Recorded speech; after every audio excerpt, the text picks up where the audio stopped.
What's going on, guys?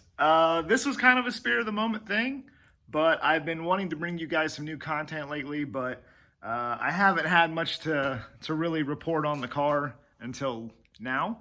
Um, I've been really busy with customer work, my own personal life, everything. So that's why the videos have kind of stopped or slowed down. I've been posting a lot of pictures on my personal Facebook and in the community and stuff, but I figured that this was a good chance to catch you guys up on what's going on. Today I got to get this supercharger shipped out for Aaron. I got a couple hoodies to get out. But yeah, let's start filling you in. So some of you know I am switching from the factory F35 in favor of a 441 final drive F23. I will be using the Quaife LSD that I bought, and I went up to Michigan a couple weeks ago with my buddy Mike, and we set that up. And I still need to get a couple things for that, and then this thing will be ready to go back in. But I recently got the old clutch off. Had it laying around here somewhere, but I posted pictures of it. I was extremely surprised with how good this clutch looked. Here's actually the clutch. Like I said, this car has 225,000 miles. Karen owned it from 2005. She told me she drove it off the lot with something like 20 miles on it or something like that. And to think that this thing has lasted and looks this good after all those miles and all those years is truly impressive.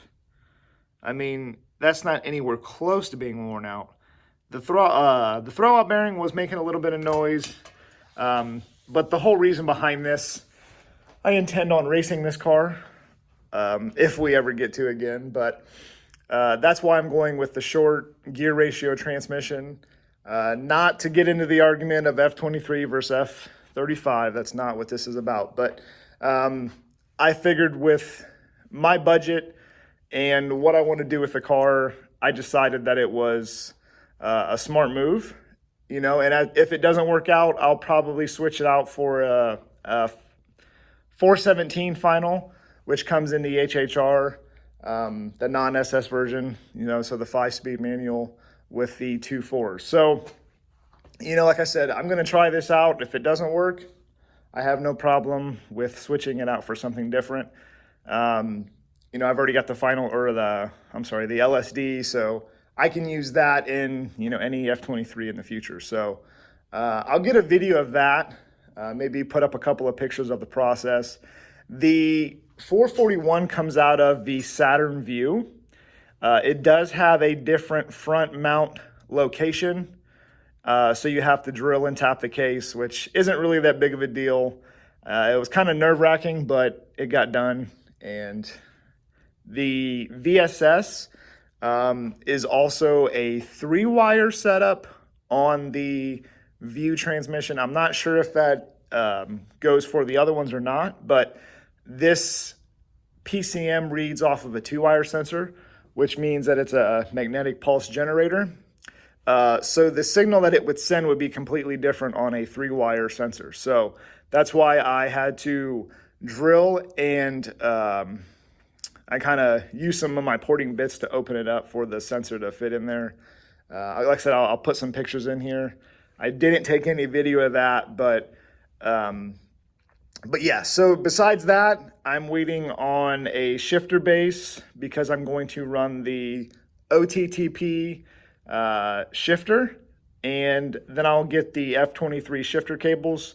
I've heard some conflicting views on that. I guess you can use the F35 box with cables. I'm not really sure.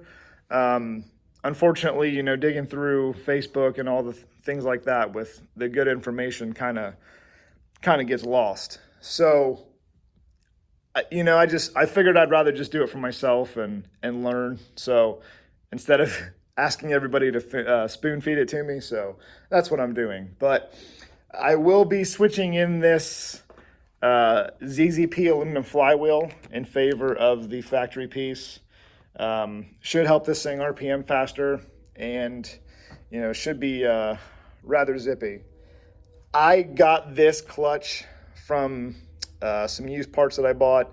The person told me that this was supposed to be a GMPP replica. I'm not sure, something along those lines, but it does have a SOX friction disc, so I could probably run the numbers on it to find out if it is in fact the GMPP.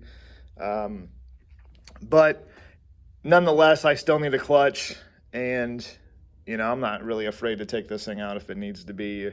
But we'll see how well this holds up. This car is still on the ported M62 with a 2.7 and E85. It's got a set of 80s in it. I will be, switching out all the motor mounts for the OTTP stuff. I'm trying not to go too crazy with everything, so I don't have to make, huge jumps. But while I'm in there, I want to try to get everything switched out. So I hope to go back together with a couple more pieces that I'm testing, or will be testing.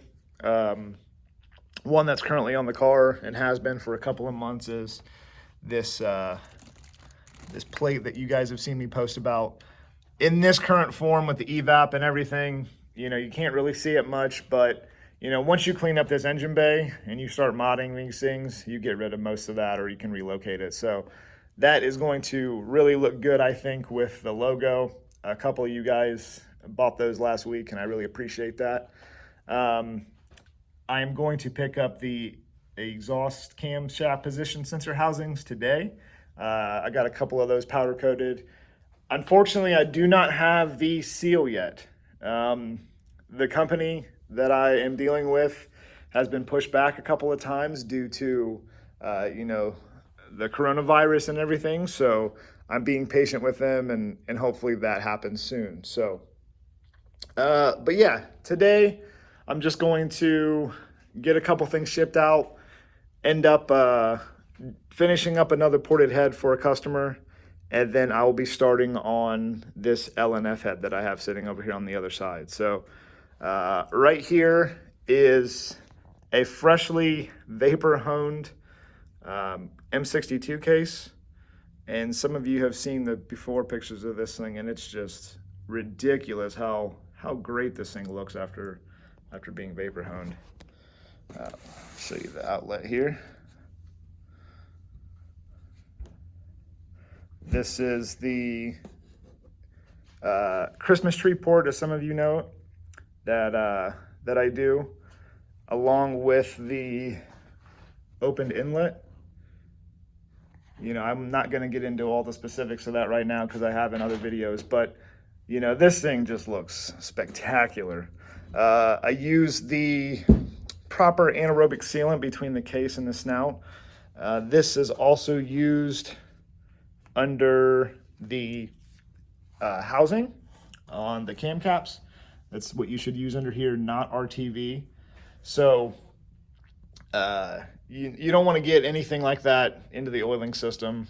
It could cause issues, but this stuff doesn't set up until it's in the absence of oxygen. So once you torque it down, then it starts to set up. So that is the proper sealant for this, as is the proper sealant for the transmission case, I believe. So hopefully I have enough for that. I can maybe get the two case halves together and get ready to put this flywheel and everything back in.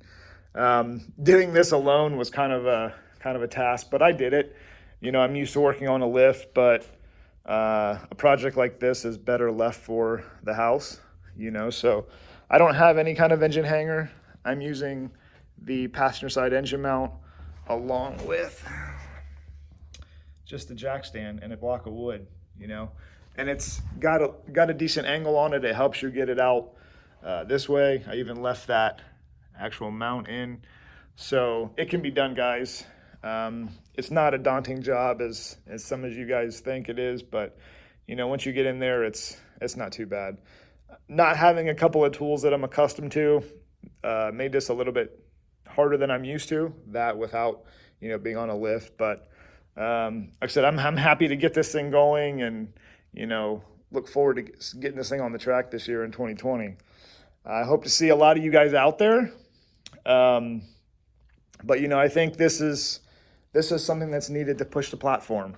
You guys always want new products and always want to make more power, but you really gotta get out there and experience what these cars can do before you jump ship and move to another platform, because quite frankly, it is easy to get out into, a Mustang or a Camaro or a Corvette, which I did myself. I bought a C5 Z06 that, you guys have seen, and I love it, but it just doesn't have the charm that these Delta cars have.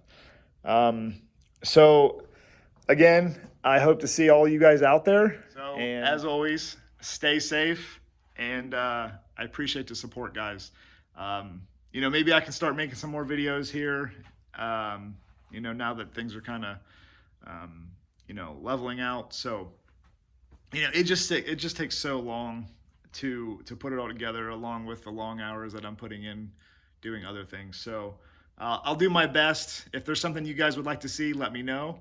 I'd be more than happy to, to do some more stuff and to talk to you guys about technical information. So another thing I'd like to bring up, after listening to the ZZP podcast last night, they brought up a lot of good points. One of them being Alan was talking about customers who contact him on Facebook and, all that.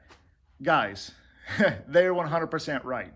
Use Google before you ask us, because some of these things are so simple. I've got people asking me how to put timing chains on and how to do this, and it's like all that can be found on Google, and it doesn't have to be specific to our platform. Read up on it before you jump into it.